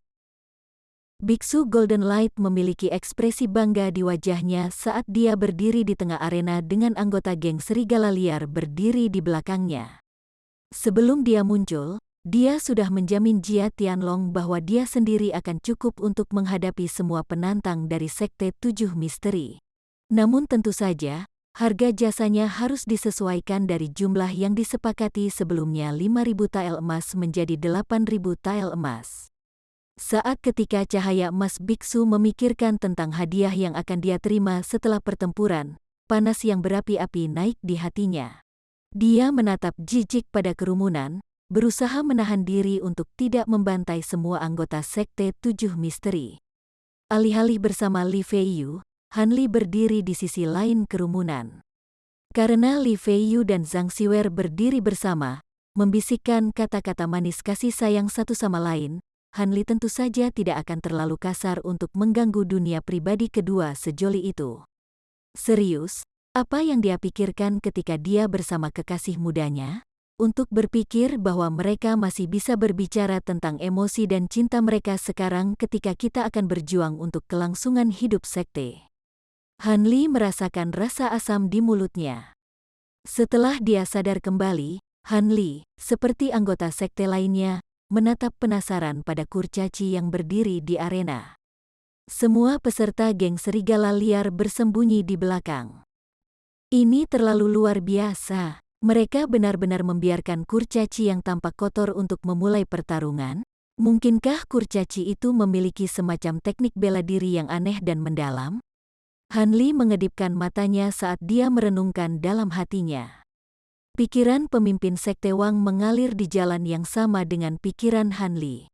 Alih-alih dengan terburu-buru membiarkan anggota sektenya membanjiri arena, dia memilih pelindung yang memegang pedang untuk menguji air. Sepertinya dia bermaksud untuk mengintai lawannya terlebih dahulu sebelum membuat keputusan agar tidak ada korban yang tidak disengaja. Meskipun format pertempuran seharusnya menjadi pertempuran kerajaan, jika satu pihak hanya mengirim satu orang, itu tidak diragukan lagi akan menjadi pertarungan satu lawan satu. Saat pemimpin Sekte Wang memikirkan hal ini, dia memutuskan untuk bertindak seperti itu. Ketika Golden Light hanya melihat seorang pria lajang yang mendekatinya, dia secara kasar tahu di dalam hatinya apa yang dipikirkan lawannya. Hehe. Suara tawa aneh muncul dari tenggorokannya. Suaranya mampu memecahkan drum, menyebabkan mereka yang mendengarnya gemetar tak terkendali. Pelindung yang dikirim Wang Juechu adalah seorang prajurit yang kuat berusia lebih dari 30 tahun dengan penampilan yang sangat gagah berani. Tangannya, memegang pedang, berkerumun erat dengan pembuluh darah hijau yang terlihat. Satu pandangan sudah cukup bagi seseorang untuk mengetahui bahwa dia sangat mahir menggunakan pedang. Bahkan setelah mendengar tawa aneh Golden Light, hatinya tetap tak tergoyahkan, yang membuktikan bahwa dia telah mengalami pertempuran yang tak terhitung jumlahnya. Saat Biksu Golden Light melihat prajurit yang kuat mendekatinya, dia menghentikan tawa anehnya dan dengan acuh mengeluarkan selembar kertas kuning dari dalam jubahnya. Kertas kuning itu bertuliskan kata-kata dan pola yang bersinar dengan cahaya keemasan, dan Han Li bisa tahu dengan sekali pandang bahwa barang ini sangat berharga. Kurcaci itu mengabaikan prajurit yang mendekat. Alih-alih bergerak maju, dia memegang kertas kuning di satu tangan dan mulai melantunkan mantra. Meskipun prajurit kuat dari Sekte Tujuh Misteri tidak yakin dengan rencana gila apa yang ditetaskan lawannya, pengalaman bertarungnya sangat luas, dan dia mengerti bahwa akan lebih baik untuk menghabisi kurcaci sebelum kurcaci menyelesaikan mantranya, jika pertempuran menjadi tidak menguntungkan baginya. Akibatnya, dia bahkan tidak berhenti untuk berpikir sebelum tubuhnya melompat ke udara dengan penuh semangat, mendekati tubuh Golden Light dengan beberapa langkah. Dia mengangkat pedang baja di tangannya, dan dengan kilatan cahaya dingin, dia memukul kepala lawannya. Serangan itu cepat, ganas, dan berat, dipenuhi dengan seluruh kekuatannya. Begitu matanya menyaksikan ujung pedang mendarat di kepala biksu cahaya emas, mantranya sudah selesai. Sebelum pedang baja itu bersentuhan dengan tubuhnya, Biksu Golden Light memegang selembar kertas kuning di tubuhnya. Tiba-tiba, sinar cahaya keemasan yang menusuk memancar dari tangan yang memegang kertas kuning itu. Sinar cahaya yang sangat keemasan ini membutakan prajurit yang kuat, tetapi dia tidak memiliki sedikit pun kepanikan, terus mengayunkan pedang bajanya ke bawah. Sial! Suara benturan logam bergema di seluruh arena. Prajurit yang kuat merasakan gelombang panas dari jaringan kulit di antara ibu jari dan jari telunjuknya saat pedang yang dia pegang hampir terlepas dari tangannya, menyebabkan dia terkejut. Meskipun kedua matanya tidak bisa melihat dengan jelas, dia tahu bahwa situasinya berbahaya. Dia berjingkat saat dia mundur beberapa zang sebelum berhenti. Mengacungkan pedangnya, dia mempertahankan posisinya. Pada saat ini, dia bisa mendengar kerumunan di arena mengeluarkan napas kaget dan takjub. Prajurit yang kuat mulai khawatir setelah mendengar reaksi orang banyak. Dia sangat ingin tahu apa yang terjadi dan mengapa bentrokannya dengan kurcaci begitu aneh. Untungnya, matanya telah memulihkan penglihatannya, dan dia buru-buru mengalihkan pandangannya ke depan. Hanya untuk melihat kurcaci itu berdiri tak bergerak beberapa zang di depannya. Seluruh tubuhnya tampak memancarkan aura cahaya keemasan selebar 1 inci di sekelilingnya. Cahaya keemasan ini mirip dengan baju besi tebal, menyelimuti kurcaci dan memberinya tingkat perlindungan yang tahan bahkan terhadap angin dan hujan. Serangan pedang pelindung telah mengenai penghalang cahaya keemasan dan bahkan tidak berhasil melukai tubuh kurcaci itu. Sang pelindung tidak mengerti asal mula cahaya keemasan yang sekuat baja dan besi. Itu sebenarnya membuat serangan pedangnya tidak efektif. Meskipun pelindung memiliki banyak pengalaman, ini adalah pertama kalinya dia melihat hal yang luar biasa, menyebabkan dia tercengang. Memegang pedang baja, dia khawatir, tidak tahu apakah dia harus maju atau mundur. Tidak hanya pelindung yang tercengang, para penonton di kerumunan juga tercengang. Di dalam Jianghu, jumlah individu yang mengenal pembudidaya immortal sangat jarang, terutama di lokasi terpencil seperti negara bagian Yue. Dengan demikian, cahaya keemasan yang dimanifestasikan oleh kertas kuning sangat misterius dan tak terduga bagi anggota 7 sekte misteri. Jia Tianlong merasakan kegembiraan di hatinya saat dia menyaksikan orang-orang dari Sekte 7 Misteri saling memandang dengan cemas. Berdiri di belakang kerumunan adalah Han Li, yang bahkan lebih heran dari yang lain. Han Li tahu bahwa di puncak gunung ini, tidak ada orang lain selain kurcaci yang mengerti cara menggunakan teknik sihir.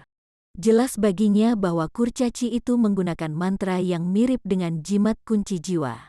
Namun, Han Li merasa bahwa teknik ini bahkan lebih kuat daripada jimat kunci jiwa. Ketika tidak ada yang menonton, Han Li dengan cepat mengaktifkan teknik mata surga dengan membaca mantranya. Setelah mengaktifkannya, dia buru-buru mengalihkan pandangannya ke arah kurcaci itu. Dia melihat bahwa di bawah aura emas, ada cahaya putih berkelap-kelip di tubuh kurcaci itu. Jika dibandingkan dengan aura emas, cahaya putih ini terlalu redup. Jika seseorang tidak mencarinya, kemungkinan besar dia tidak akan dapat menyadari keberadaannya. Kurcaci ini sebenarnya adalah seorang pembudidaya immortal yang kekuatan sihirnya jauh lebih rendah dari Han Li. Hal ini menyebabkan Han Li menjadi senang dan sedih pada saat yang sama. Dia senang karena, sebagai pemula, kekuatan sihirnya lebih kaya jika dibandingkan dengan kurcaci, yang menandakan bahwa kurcaci itu hanya mencoba-coba budidaya immortal. Han Li juga merasa sedih karena dia tidak tahu apakah kurcaci itu mengetahui teknik sihir lain yang tidak dia sadari. Karena itu, dia tidak yakin apakah dia akan mampu menangani kurcaci itu.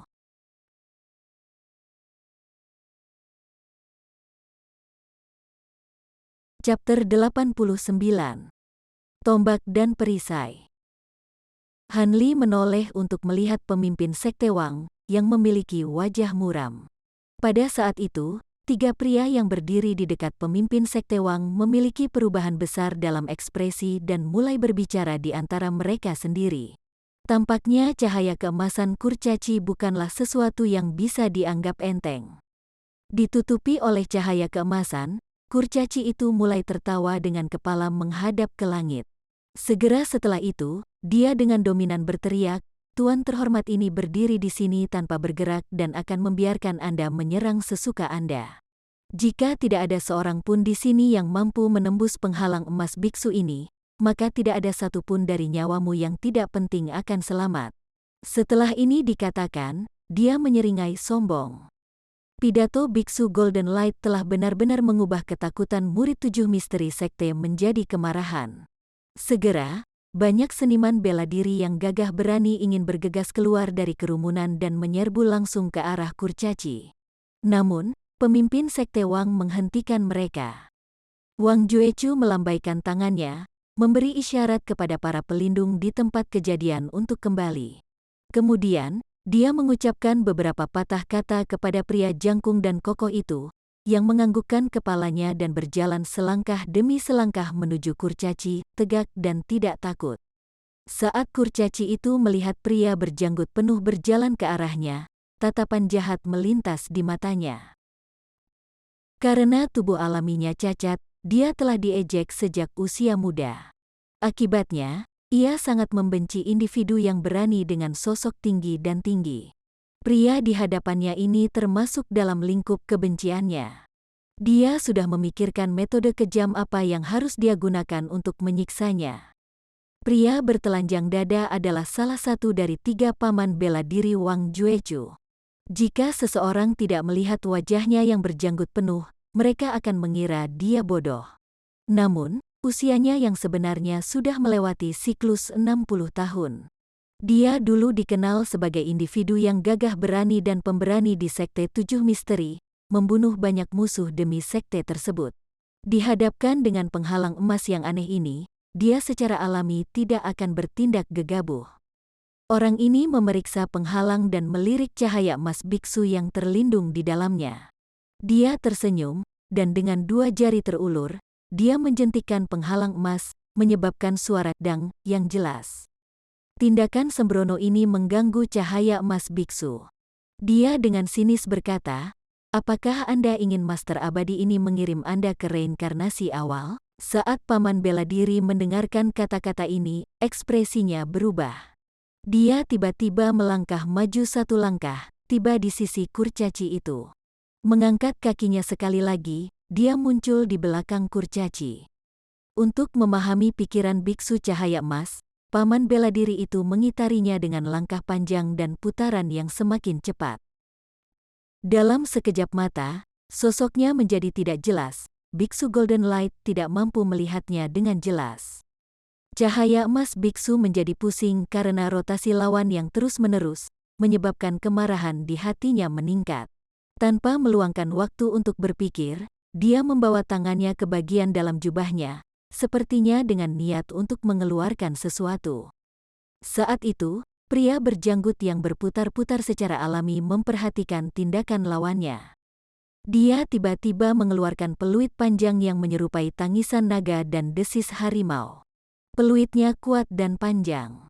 Itu mengguncang telinga semua orang di setting Sun Summit dengan suara dengung yang juga mempengaruhi daun dan cabang pohon di dekatnya. Setelah biksu Golden Light mendengar peluit, tangannya yang gemetar menjadi tidak berdaya. Tangannya terulur ke arah dadanya, tapi tiba-tiba, dia tidak menariknya. Tiba-tiba, suara keras dan tajam dari sendi yang pecah datang dari pria berjanggut itu. Mereka semakin tergesa-gesa sampai akhirnya suara-suara itu seperti angin dan hujan badai yang sangat deras. Suara-suara itu bahkan menutupi siulan. Pria berjanggut itu telah berputar ke depan kurcaci dan berhenti. Dia kemudian berhenti bersiul dan suara persendiannya pecah telah berhenti. Pada saat ini, mereka yang berpikiran jernih menemukan bahwa tubuh pria berjanggut telah berubah secara dramatis sejak revolusinya. Otot-otot di dada dan lengannya sangat menonjol keluar dan berwarna hitam pekat, seolah-olah terbuat dari besi hidup. Jika dibandingkan dengan kurcaci, seolah-olah dia adalah raksasa. Sementara Mong Golden Light terengah-engah, dia mengeluarkan sebuah kotak panjang tipis dari dadanya. Kotak kayu ini benar-benar gelap dan ditutupi oleh jimat kertas yang menyegel isinya. Tanpa menunggu kurcaci merobek jimat kertas, pria berjiwa raksasa itu mengulurkan tangannya yang besar seperti kipas daun palem, dan tanpa sopan santun, dia dengan kejam menabrak cahaya keemasan. Serangan itu mengguncang penghalang, merusaknya dan menyebabkan kurcaci bergoyang tanpa henti. membuat kurcaci yang tidak stabil tidak mampu merobek jimat kertas. Pikiran biksu Golden Light diliputi keterkejutan. Dia sepenuhnya menyadari kekuatan penghalang emas yang mengelilinginya. Pria ini sebenarnya mampu menyerang dan merusaknya, yang membutuhkan sejumlah besar kekuatan dewa. Penghinaan di hatinya tidak bisa membantu tetapi hampir seluruhnya lenyap. Tangannya bergerak lebih cepat untuk merobek jimat kertas. Dengan suara kertas yang robek, jimat itu akhirnya robek. Wajah Monk Golden Light menunjukkan ekspresi kegembiraan. Dia kemudian mendengar buk saat pria berjanggut itu melepaskan serangan ke penghalang emas secara berurutan.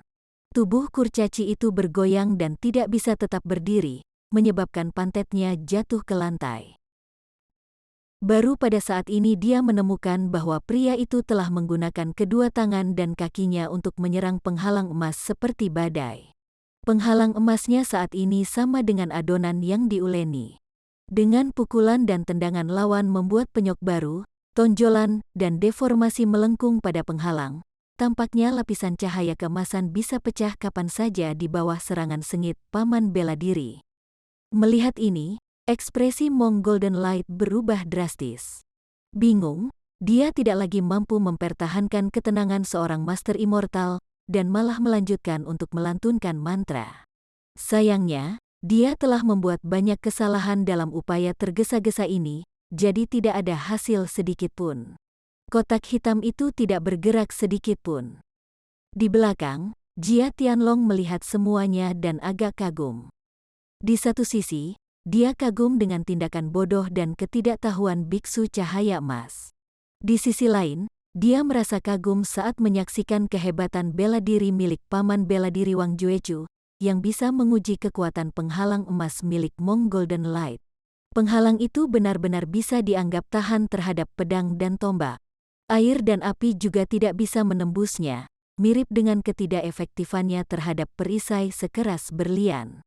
Tanpa diduga, penghalang emas ini sangat gemetar di bawah pukulan dan tendangan orang ini, dan akumulasi deformasi sesuai dengan keinginan paman bela diri. Ini benar-benar tak terbayangkan.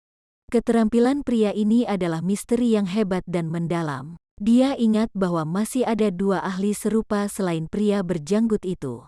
Untuk pertama kalinya sejak dia dengan tergesa-gesa menyetujui deathmatch lawan, Jia Tianlong merasa sedikit menyesal.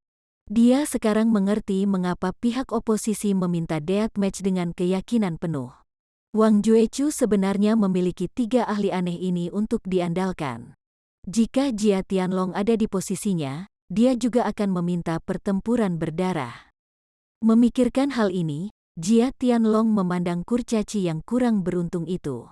Dia sudah mempertimbangkan apakah dia harus mengirim bantuan ke Master Immortal yang memproklamirkan diri ini untuk menghindari ahli ini mati dengan kematian yang kacau balau bahkan tanpa menggunakan teknik pedang terbangnya.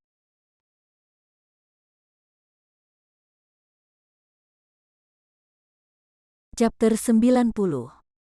Pedang terbang. Dari situasi di arena, tampaknya pria yang kejam itu memiliki keunggulan mutlak. Namun, tidak ada yang tahu bahwa orang ini, yang tampaknya sangat perkasa, sebenarnya diam-diam menggerutu pada dirinya sendiri. Setiap tinju yang dia lepaskan menyebabkan sebagian penghalang cahaya keemasan runtuh. Dampaknya menggetarkan penghalang dengan keras, hanya masalah waktu sebelum penghalang itu benar-benar hancur. Tapi tidak ada yang tahu bahwa setiap kali tinju pria itu bersentuhan dengan cahaya keemasan, pria itu bisa merasakan gelombang energi pantul tajam yang sepertinya membalas kekuatan yang dia gunakan. Saat ini, keempat anggota tubuhnya rusak parah. Dia tahu bahwa begitu efek dari skillnya memudar, semua anggota tubuhnya mungkin akan sangat bengkak. Selain itu, penghalang cahaya keemasan memiliki tingkat pemulihan yang gila. Setelah beberapa saat, bagian yang dia kalahkan dengan serangannya akan segera kembali ke bentuk aslinya, seolah-olah penghalang itu tidak pernah rusak sejak awal.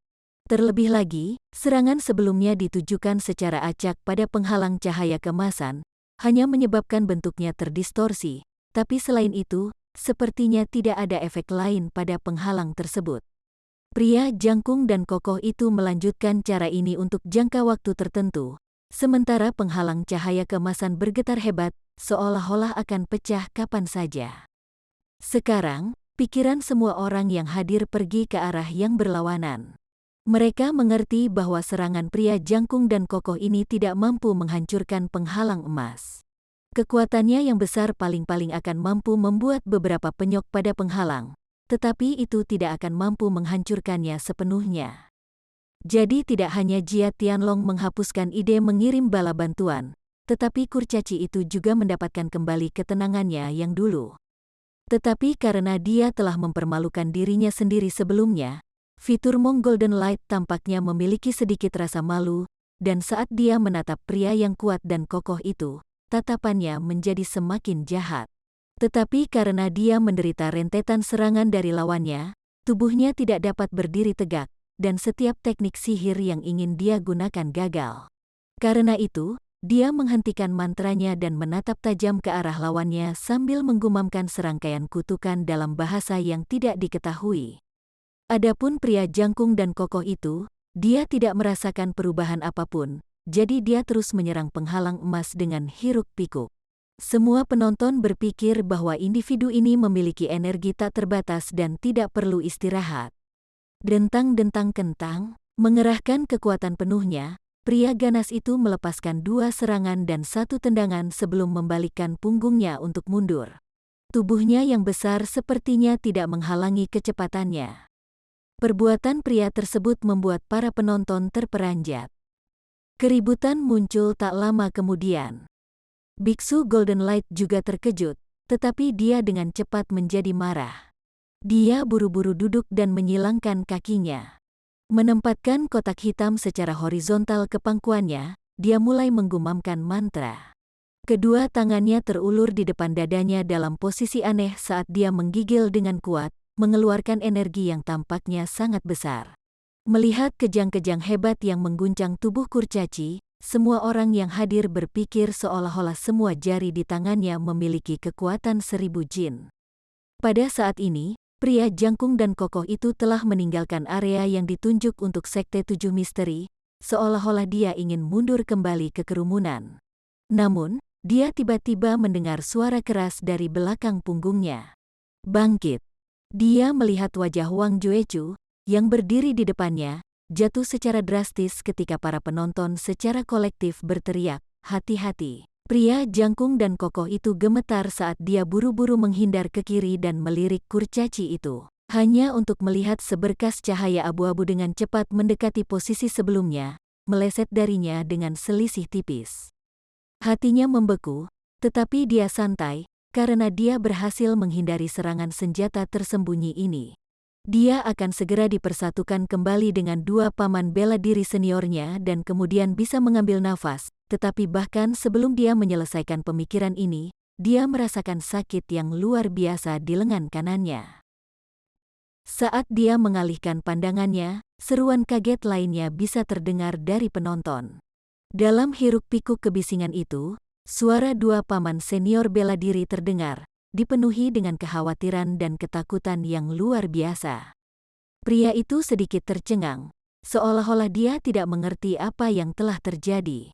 Pada saat ini, dia melihat seberkas cahaya abu-abu muncul di garis pandangnya, menembus dadanya. Melihat bentuk senjatanya, sepertinya itu adalah senjata tersembunyi yang sama yang dia hindari sebelumnya. Pria itu kaget dan marah.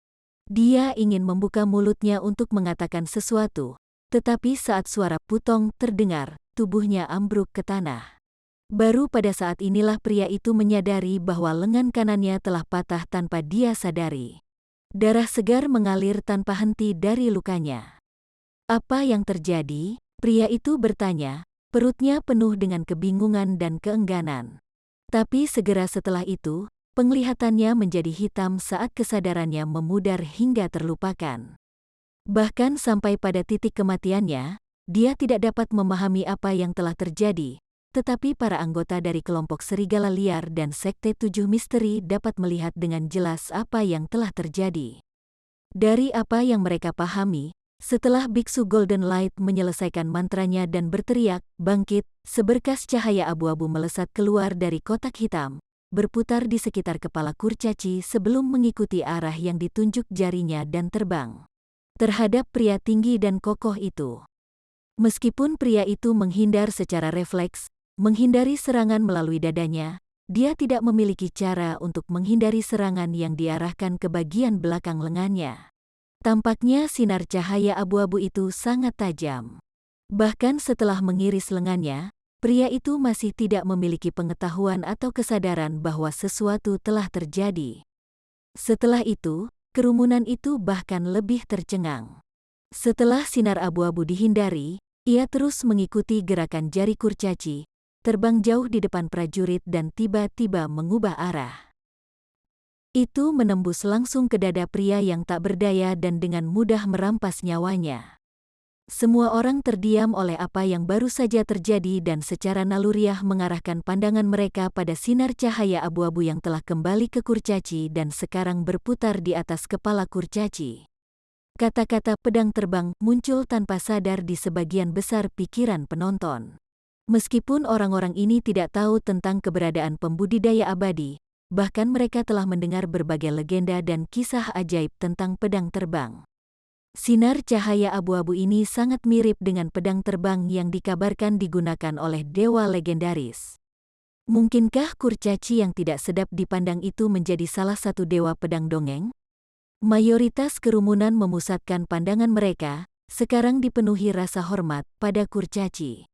Judul pedang abadi sudah cukup untuk menyebabkan banyak manusia dipenuhi ketakutan. Biksu cahaya emas sekarang mengangkat kepalanya tinggi-tinggi dengan dada membusung, menganggap dirinya tak tertandingi di dunia ini. Dia memanipulasi sinar cahaya abu-abu untuk membumbung di atas kepalanya dalam tarian liar sampai menyerupai ular piton abu-abu besar, menyebabkan seruan kekaguman keluar dari geng serigala liar. Di sisi lain, mereka yang mewakili Sekte Tujuh Misteri tidak bisa berkata-kata dan sedih. Kekalahan yang akan segera terjadi terlihat jelas di hati mereka. Jika seseorang mengatakan bahwa moral anak buah Jia Tianlong sangat meningkat sementara semangat dari Sekte Tujuh Misteri sangat berkurang, dia tidak akan salah. Bagaimanapun, Jia Tianlong telah berhasil meminta bantuan dari pedang abadi. Han Li adalah satu-satunya di antara kerumunan yang merasakan kegembiraan luar biasa di hatinya. Han Li menyadari bahwa teknik pedang terbang milik biksu cahaya emas ini sama persis dengan teknik telekinesis yang ia pelajari sendiri. Meskipun dia tidak tahu apakah sinar abu-abu itu benar-benar pedang, dia tahu bahwa teknik telekinesis hanya bisa mengendalikan benda-benda nyata. Fakta ini tak terbantahkan. Saat ini, hati Han Li melonjak dengan niat untuk bertarung. Tampaknya minatnya terhadap sesama pembudidaya immortal ini tumbuh semakin tinggi. Bersambung ke chapter 91. Bagi Anda sahabat kultivator, ketua klan dan sekte, yang telah mengikuti channel Tortorokai, Mimin mengucapkan terima kasih. Sampai jumpa di episode berikutnya.